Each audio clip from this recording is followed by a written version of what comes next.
Click করে দিবেন। Hello, আসসালামু আলাইকুম। আমি রাবিয়া চলে এসেছি রাবিয়াস হবিজ অ্যান্ড ব্লগসে। আশা করি সবাই ভালো আছেন। আমি আলহামদুলিল্লাহ ভালো আছি। আজকে আপনাদের খুব সহজ এবং একটি কমন জিনিস নিয়ে চলে এসেছি দেখানোর জন্য। আমরা সবাই ঈদের পর পার্কে বেড়াতে যাই, ফুচকা খাই, চটপটি খাই, কিন্তু আমাদের বর্তমান যে সিচুয়েশন, এই সিচুয়েশনে আসলে আমরা বাইরে যেতে পারছি না। তো আমরা বাসায় ফুচকা খাবো ঈদ পরবর্তী। তো আমরা একটা রেডিমেড ফুচকা পেয়েছি। আমরা সবসময় ফুচকা বানিয়ে নিই, কিন্তু আমরা আমাদের ঈদের শপিং করার সময় দেখলাম এই রেডিমেড ফুচকার প্যাকেটটা, তাই আজকে আমরা ট্রাই করার জন্য নিয়ে আসলাম, সাথে আপনাদেরকেও শেয়ার করছি। এই যে এটা রেডি বানানো, এটা এখন ভাজতে হবে। ভেজে বাকি প্রসেসগুলো আপনাদেরকে দেখিয়ে দিচ্ছি। এই যে আমরা প্যানে তেল দিয়ে দিয়েছি, এখন আমরা সবগুলো ফুচকা আস্তে আস্তে ভেজে নিই। এই যে তেলটা একটু হালকা গরম হয়েছে, আমরা চেক করার জন্য দিয়েছি। আর একটু গরম হবে, আমরা একটু গরম হলে বাকিগুলো দিয়ে ভেজে নিচ্ছি। এই যে দেখুন, আমরা দুটো ভেজে তুলে নিয়েছিলাম, এই যে এরকম খুব সুন্দর ফুলেছে।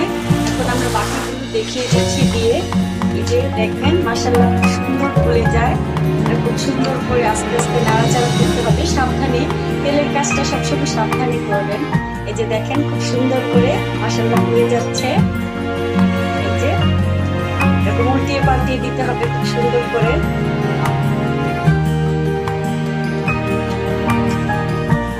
এই যে এখন আমরা এভাবে ভাজা হয়ে গেলেই তুলে নেব। আমরা এভাবে সবগুলো খাওয়ার পরিমাণে ভেজে তুলে নিচ্ছি। ফিরে আসছি বাকি প্রসেসে। এই যে আমরা ফুচকা তৈরি করার জন্য একটা মশলা করে নিয়েছি, এটা আমাদের সবসময় ঘরে করাই থাকে। এই জন্য আমরা রেসিপিটা দেখাতে পারছি না, তবে আমি বলে দিচ্ছি। এখানে আমরা এলাচি, দারচিনি, তেজপাতা, তারপরে হচ্ছে শুকনো মরিচ, আর হচ্ছে জিরে, বিট লবণ সবকিছু একসাথে মিক্স করে গ্রাইন্ড করে নিয়েছি। আবার আলাদাও শুকনো মরিচের গুঁড়া রেখেছি টক বানানোর জন্য। এখানে আমরা সালাদের জন্য নিয়েছি শসা কুচি, কাঁচা মরিচ কুচি, ডিমের কুচি আর আলু। এই আমরা গাবলিটার মধ্যে এই সব কিছু দিয়ে মিক্স করে নিব। আর এখানে আমরা টক বানাচ্ছি। টকের জন্য নিয়েছি আমরা তেঁতুল, তারপরে দিয়ে দিচ্ছি হাফ চা চামচ বিট লবণ, আর আমরা দিয়ে দিব যে মরিচের গুঁড়া আর হচ্ছে সাদা লবণ, আর আমরা দিব অল্প চিনি দিয়ে সবকিছু ভালো করে মিক্স করে নিব। যে মরিচের গুঁড়া দিয়ে দিলাম, আর এই যে আমাদের এই যে চটপটি ফুচকার যে মশলাটা, ওইটাও আমরা দিয়ে নিচ্ছি।